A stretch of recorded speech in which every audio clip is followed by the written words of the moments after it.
বৰ্ণিবাৰী আঞ্চলিক শাখা সাহিত্য সভাৰ উদ্যোগত ২৪ সংখ্যক অভিনন্দন অনুষ্ঠান। বৰক্ষেত্ৰী সমষ্টিৰ বৰ্ণিবাৰী মিলন হাইস্কুলত ৰাতিপুৱাৰ পৰা বিভিন্ন কাৰ্যসূচীৰে বৰ্ণিবাৰী শাখা সাহিত্য সভাই উদযাপন কৰে অভিনন্দন অনুষ্ঠান। বৰ্ণিবাৰী গাঁও পঞ্চায়তৰ অন্তৰ্গত ১৪জনকৈ মেধাৱী ছাত্ৰ ছাত্ৰীক সম্বৰ্ধনা জনায় শাখা সাহিত্য সভাই।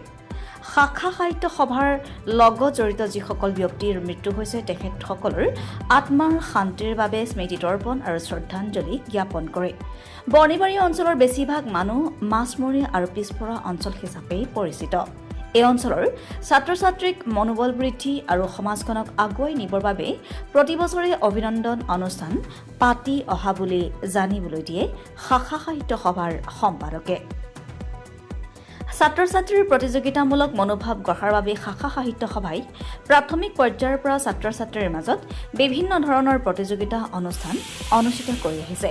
হাইস্কুল শিক্ষান্ত পৰীক্ষা আৰু হায়াৰ ছেকেণ্ডেৰী পৰীক্ষাত সুখ্যাতি লাভ কৰা ছাত্ৰ ছাত্ৰীসকলক ফুলাম গামোচা, মানপত্ৰ আৰু মমেণ্টৰে সম্বৰ্ধনা জনোৱা হয়। News desk report, public TV Assam. Media গোষ্ঠীক ধন্যবাদ জনাইছোঁ। আমি বৰ্ণিবাৰী আঞ্চলিক শাখা সাহিত্য সভাই অভিনন্দন অনুষ্ঠানটো আজিয়ে পতা নাই। আমি এই অভিনন্দন অনুষ্ঠানটি ২০০৩ চনৰ পৰা একেৰাহে তাৰমানে আমি পাতি আহিছোঁ। ইয়াৰ উদ্দেশ্য হ'ল কি যে আমাৰ এই অঞ্চলটো আচলতে অতিকৈ পিছপৰা অঞ্চল। নলবাৰী জিলাৰ ভিতৰতে ইয়াৰ বেছিভাগ মানুহ মাছমৰীয়া মানুহ, বড়ো মানুহ আছে আৰু আমাৰ মুছলিম মানুহ আছে, বেছিভাগেই অশিক্ষিত আৰু অনুন্নত। গতিকে আমাৰ উদ্দেশ্য হ'ল কি, যদি আমি সমাজখনক আগুৱাই নিব লগা হয় তেতিয়া ছাত্ৰ ছাত্ৰীখিনিক আগুৱাই নিব লাগে।